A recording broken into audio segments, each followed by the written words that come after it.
Sorry, Brian. Just trying to get the best angle to get as many of these weaver nests in as possible. We may have to go around to the other side of the dam. But let's stay here for a little bit.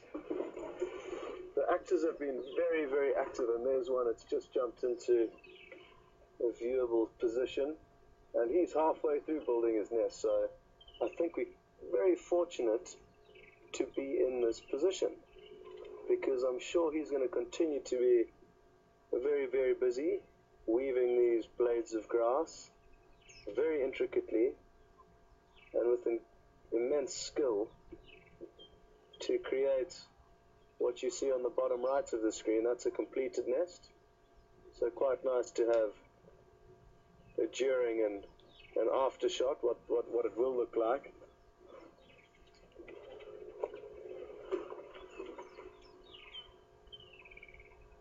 There have been quite a few requests for weaver's nests, so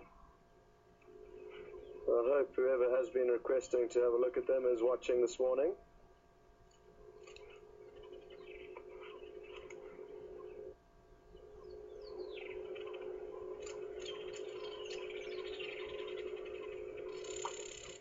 These are termed village weavers. They've got a very close cousin called the southern masked weavers, and they look very, very identical. But an easy way to distinguish between the two are the fact that these village weavers do nest communally and often over water. So that helps to guide us in the right direction as to which bird it is exactly. And the males are often very brightly colored, bright yellow, and the females are slightly more drab color. And interesting in that the males are the ones that build the nests, and once the male's completed a nest, he'll invite a lady across for a viewing, and if she doesn't approve of it, she often tears the nest down. She doesn't just move on and look for another date. She tears it down, I guess, to save any fellow females wasting time.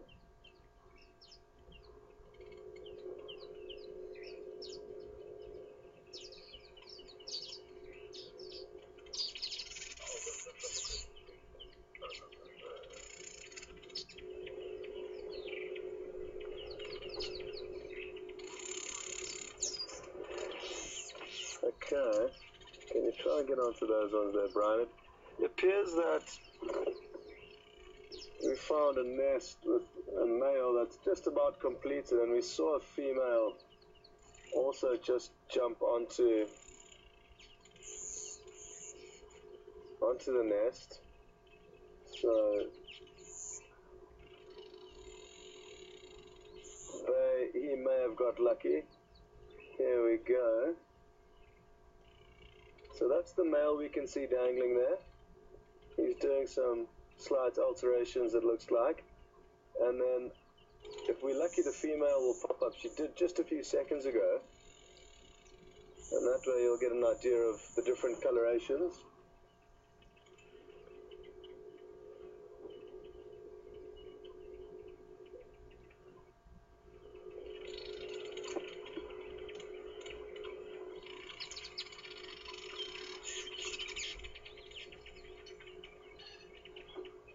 They tend to pop from one nest to the other as we zoom in on the one where we feel the action's going to be. But let's just, there we go, here's the male. Quite interesting how they dangle their wings down like that. And I think that does attract a bit of attention to them, saying, hey, look at me, I've finished my nest. Come and have a closer look if you're interested.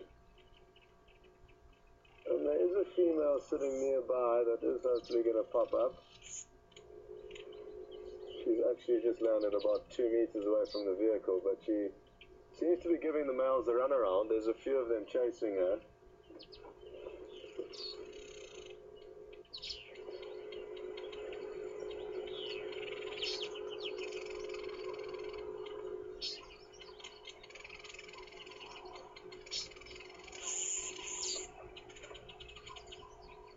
What's interesting with birds that nest in trees like this, or that can nest on the periphery of a tree, on the terminal branches. They often use the western side of the tree. This way they ensure that the last afternoon sunlight kind of warms up that little nest, and they go into the evening with a nice warm nest. So when out in the bush and you are not sure of your direction, there can be an indicator from you from the bush, and that nests are often on the western side of trees. There was a really beautiful specimen that just landed on this nest, so let's see if he gives us another show quickly, and it's an unobstructed view. Like I say, they're making our job a little, Brian's job rather than mine, a little bit difficult, because they're ping-ponging from nest to nest and we're not sure which one to film.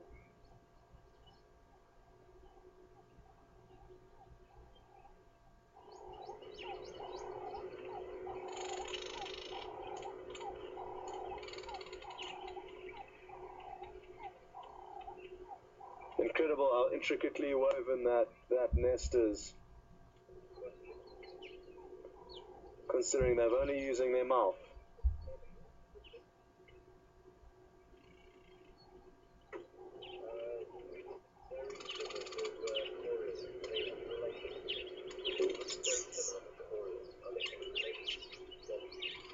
Oh, look at that. That was the view we were hoping for. So we got lucky there. We've just got a question through from Bobby on Twitter. Morning, Bobby. Welcome to the Weaver Nests. And Bob's question was that the weavers look very similar to the orioles. They do in terms of coloration, Bobby, and what I'll do is I'll get the book out to show you a closer look. But in terms of their anatomy, they are considerably different. Their beak, their body size, it's simply their coloration that is similar. And I couldn't agree with you more, but they aren't related in any way. It's just a coincidence that they are the same kind of color. And in a moment before we leave, I'll show you both species in the book, and that way I can show you the comparisons between the two, but they are in no way related, that I know of, at least.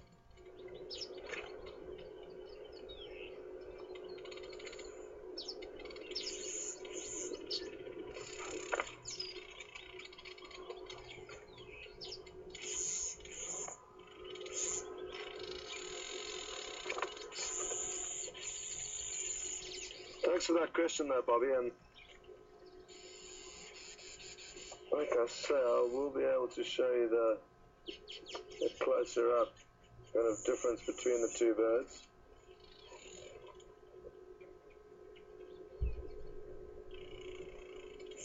They also nest very differently, orioles and weavers. Orioles make a deep cup-shaped nest, as opposed to a weaved ball like we can see here, a weaved structure.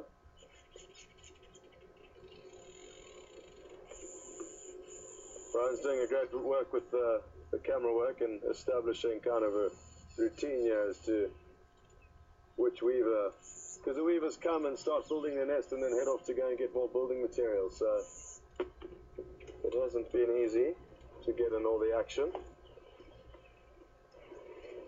But here we have the black-headed oriole on the top right of the page, and Bobby, if you look at its beak, you'll notice that it's quite long and slender, and its body size, it's difficult to tell from this picture, is about double that of a weaver and slightly more elongated. And now that I flip over to the village weaver, which is on the bottom right of the page, you'll notice the beak is a lot more broad and less slender and less long. While we're here, I mean, have a look at the village weaver on the right and the southern masked weaver on the left. They look almost identical. They've both got black eyes. They've both got this black mask. It's simply their breeding This is the village weaver, which nests communally. The southernmost nests solitary, and also on land, not overhanging water. But well noted there, Bobby. They are similar looking, and I'm sure from the screen it can be a little bit deceiving because you would have just seen that yellow body and black head. But in real life, if you were to have them next to one another, they would be considerably different.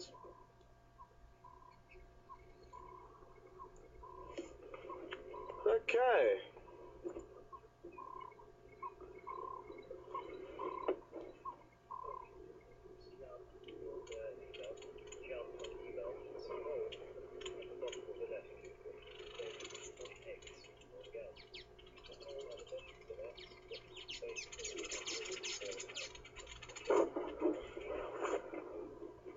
Very good questions just come through from Jan on email, and as you would have noticed, the hole or entrance into the nest is at the base of it. It is not at the center of the nest, it's at one extremity of the bottom of the nest. And Jan has showed concern as to how the eggs or chicks don't fall out of the nest. I mean, you can imagine if the wind blows, that certainly there would be a chance of that happening, and Jan, it does happen. The catfish which live in this dam, I'm sure, will feed on one or two weaver chicks, but the way that they overcome this, and not permanently, but they do have a slight wall or barrier leading upwards, so it almost creates a small chute or almost pipe-like structure, vertical structure, leading into the nest, and then the eggs and chicks are slightly below that in a very slight depression. So you could almost imagine a small funnel leading inwards into the nest that prevents young chicks. Oh, this is awesome. Look at this for a show. Sorry, Jan, but thank you for that question. It is a good one. There are a few casualties along the way, but like I said, they do create a kind of funnel leading into the nest that helps to prevent any chicks or eggs falling out. This individual's just arrived back at his nest with a new blade of grass. Look at that. Incredible. I mean, you could give us humans all the blades of grass you like and two hands with fingers that are going to definitely be easier in terms of tools to use than a beak, and we certainly wouldn't be able to come up with anything as intricate and detailed as this.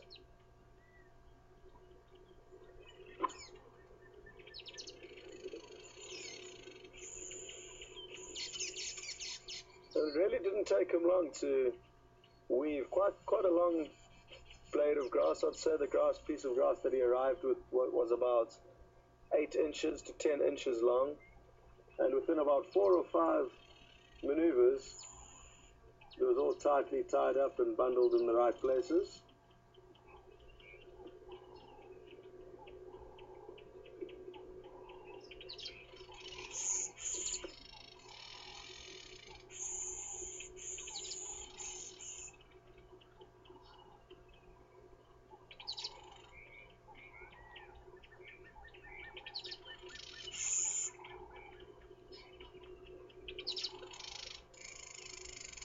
Oh, this one's really got a lot of work ahead of him.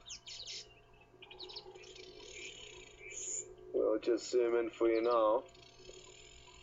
But as you can see, the kind of top right of the screen is the beginning foundations of his nest. It's still a long way to go. That initial loop must be really difficult for them to construct. I'm guessing that's almost one of the hardest parts of the process, is getting that initial foundation, that initial structure on which to continue building off.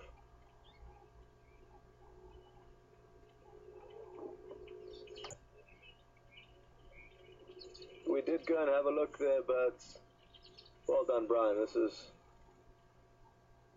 not easy, especially considering that it's behind the weaver birds.